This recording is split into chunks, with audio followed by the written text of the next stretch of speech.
एक विशाल और घने जंगल में, जहां ऊंचे ऊंचे पेड़ सूर्य की किरणों को भी धरती तक पहुंचने से रोकते थे, एक छोटी सी लोमड़ी रहती थी। उसका नाम चतुरिका था। चतुरिका बहुत बुद्धिमान थी, लेकिन दुर्भाग्यवश जंगल में शिकार की कमी हो गई थी। कई दिनों से उसने कुछ नहीं खाया था और उसकी भूख बढ़ती ही जा रही थी। एक दिन जब चतुरिका भोजन की तलाश में भटक रही थी, उसने जंगल के राजा शक्तिशाली शेर सिंहराज को देखा। सिंहराज एक बड़े हिरण का शिकार करके आराम से बैठकर उसे खा रहा था। चतुरिका जानती थी कि सिंहराज बहुत खतरनाक है, लेकिन भूख ने उसे हिम्मत दी। उसने सोचा, अगर मैं सिंहराज के पास जाती हूं तो वो मुझे खा जाएगा, लेकिन अगर मैं कुछ चालाकी दिखाऊं तो शायद मैं बच जाऊं और कुछ सीख भी जाऊं।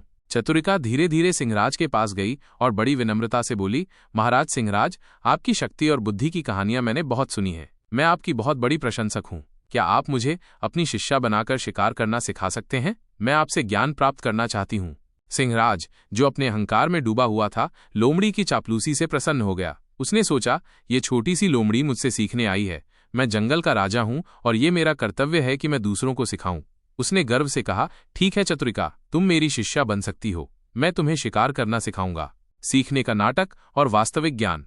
चतुरिका ने सिंहराज के साथ शिकार पर जाना शुरू किया। वो हर बार ध्यान से देखती कि सिंहराज कैसे शिकार करता है, कैसे वो अपने शिकार को पकड़ता है और कैसे वो अपनी शक्ति का उपयोग करता है। वो सीखने का नाटक करती रही, लेकिन वास्तव में वो सिंहराज की कमजोरियों को भी समझ रही थी। उसने देखा कि सिंहराज कभी कभी जल्दबाजी में गलतियां करता है और वो हमेशा अपनी ताकत पर भरोसा करता है। आत्मनिर्भरता और चालाकी।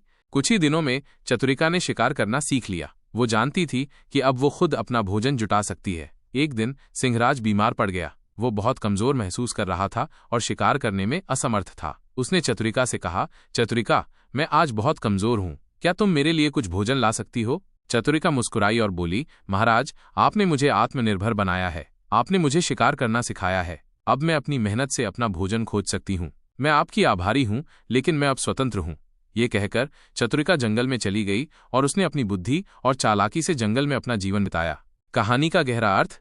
ये कहानी हमें सिखाती है कि ज्ञान और चतुराई ताकत से अधिक महत्वपूर्ण है। चतुरिका ने अपनी बुद्धि से सिंहराज को मात दी। आत्मनिर्भरता महत्वपूर्ण है। चतुरिका ने अपनी मेहनत से भोजन जुटाना सीखा।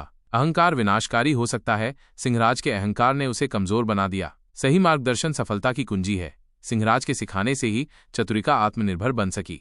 ये कहानी हमें ये भी सिखाती है कि हमें कभी भी किसी को कम नहीं आंकना चाहिए।